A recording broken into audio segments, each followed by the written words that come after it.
Buongiorno, benvenuti al consueto appuntamento con l'informazione su Telefriuli delle 12:30. L'indice RT in Friuli Venezia Giulia scende a 0,88.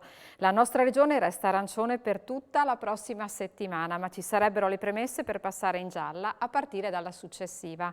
Il dato relativo al contagio emerge dalla bozza del 36esimo monitoraggio settimanale dell'Istituto Superiore di Sanità e del Ministero della Salute sui dati relativi al periodo 11-17 gennaio. Dopo 5 settimane consecutive di aumento, l'indice di contagio medio nazionale scende. Possibile che la situazione sia legata alle restrizioni previste nel periodo delle festività. Complessivamente sono 4 le regioni e province autonome con una classificazione di rischio alto, contro le 11 della settimana precedente, 11 quelle con rischio moderato e 6 con rischio basso.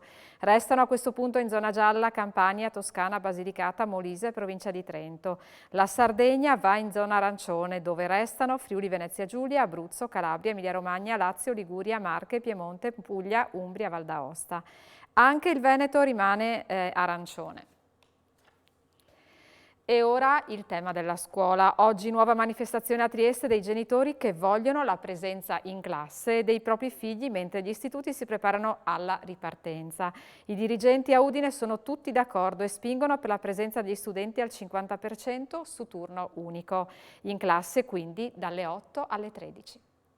La maggioranza delle scuole ha espresso questa possibilità di dare un servizio a partire dalle 8 di mattina e al 50% della popolazione scolastica. Naturalmente con la massima flessibilità siamo tutti disposti a seguire le indicazioni delle autorità civili, delle autorità sanitarie e a fare tutto quello che va fatto nel caso in cui i parametri sanitari cambino improvvisamente.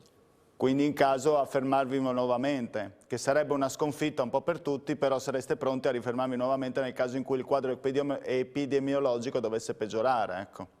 Sì, mi hanno colpito le parole dell'assessore Rosolen che nell'intervista ha detto che la scuola non va considerata come un apparato separato dagli altri apparati economici e sociali complessivi, e questo è chiaro. Bisogna ottenere la massimizzazione della sicurezza e cercando di dare il servizio pubblico che è giusto dare alle famiglie e ai ragazzi. E una prima risposta arriva proprio dall'assessore Rosolen. Se i dati saranno confortanti, la prossima settimana si ripartirà con il 1° febbraio e si cercherà di farlo con cautela, un via libera quindi da parte della Regione al 50%. Assessore, si lavora per far partire le scuole il 1° febbraio, in realtà le scuole sono pronte, però tutto dipende dal tema sanitario. Gli unici dati che ci hanno guidato nelle scelte di questo mese sono quelli legati al tema sanitario, all'RT e al numero di ospedalizzazioni che pesano su un sistema molto complesso che è quello della sanità. Le scuole e il sistema scolastico hanno piani attivi, come abbiamo sempre detto, da dicembre, e se i dati della prossima settimana ci conforteranno ulteriormente, il 1° febbraio siamo tutti pronti a ripartire. Si partirà al 50%, queste le indicazioni almeno in questo primo step. Si partirà cercando di non usare la percentuale come slogan, ma di usare la percentuale come garanzia di sicurezza.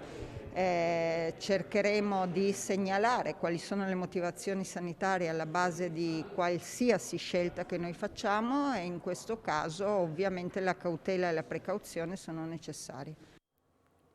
Il maltempo continua ad abbattersi sulla nostra regione e a provocare situazioni di emergenza. Nelle prossime 12 ore sono previste ulteriori precipitazioni di pioggia e neve, specie ad est. La Protezione Civile segnala uno smottamento ad Attimis sulla strada verso Borgo Pecol, dove in mattinata c'è stato un intervento e un altro è previsto a Tarcento lungo la strada verso Ucea in località Molinis.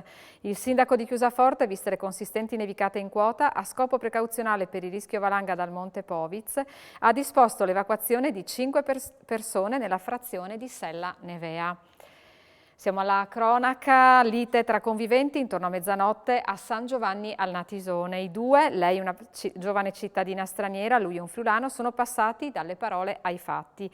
A quel punto sono spuntati due coltelli, entrambi si sono feriti. La giovane ha riportato solo lievi escoriazioni medicate sul posto dal personale sanitario. L'uomo ha riportato una lesione da taglio più profonda a un braccio ed è stato trasportato all'ospedale di Palmanova con ambulanza. Si tratta di una lesione comunque guaribile in una decina di giorni. Sul posto sono intervenuti i carabinieri della stazione di Manzano e della compagnia di Palmanova. Forte boato intorno a mezzanotte a Fiume Veneto. 4 ladri si sono nascosti all'interno del centro commerciale Emisfero. Hanno atteso che non ci fosse più nessuno per agire. A quel punto hanno fatto esplodere il bancomat per rubare il denaro che era contenuto al suo interno. Poi sono fuggiti a bordo di una vettura station wagon scura. I danni sono ingenti. Sul posto i carabinieri e il corpo vigili notturni. Ingenti danni in corso di quantificazione del denaro sottratto dallo sportello automatico. In tempi di pandemia, con il protrarsi delle misure restrittive, la situazione nel mondo dello sport si aggrava ulteriormente. Il direttore generale dell'ASU porta l'esempio di quanto potrebbe accadere agli atleti fermati per troppo tempo. Il 2019 è stato per voi un anno veramente produttivo. Sì, il 2019 per noi è stato l'anno migliore, sia da un punto di vista progettuale, tecnico, agonistico e numerico. La società ha in progetto parecchi sviluppi, sia sul fronte di un ampliamento del palazzetto, questo ovviamente in accordo col Comune di Udine, sia da un punto di vista progettuale a livello tecnico, perché oggi noi ospitiamo una accademia nazionale sotto l'egida della Federazione Ginnastica d'Italia, ma soprattutto ospitiamo molte atlete che dall'estero vengono qui per approfondire il lato tecnico.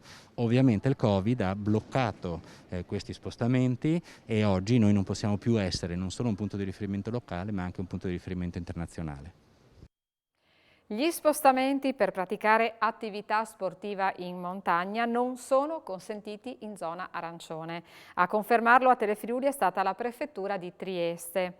Con l'aggiornamento delle FAC relative alle limitazioni in uso nelle 3 diverse fasce di rischio con il DPCM del 14 gennaio scorso, sono iniziate a circolare in rete diverse interpretazioni in merito agli spostamenti di chi vorrebbe praticare sport, in particolar modo quelli di montagna, come sci di fondo, trekking o passeggiate con le ciaspolate.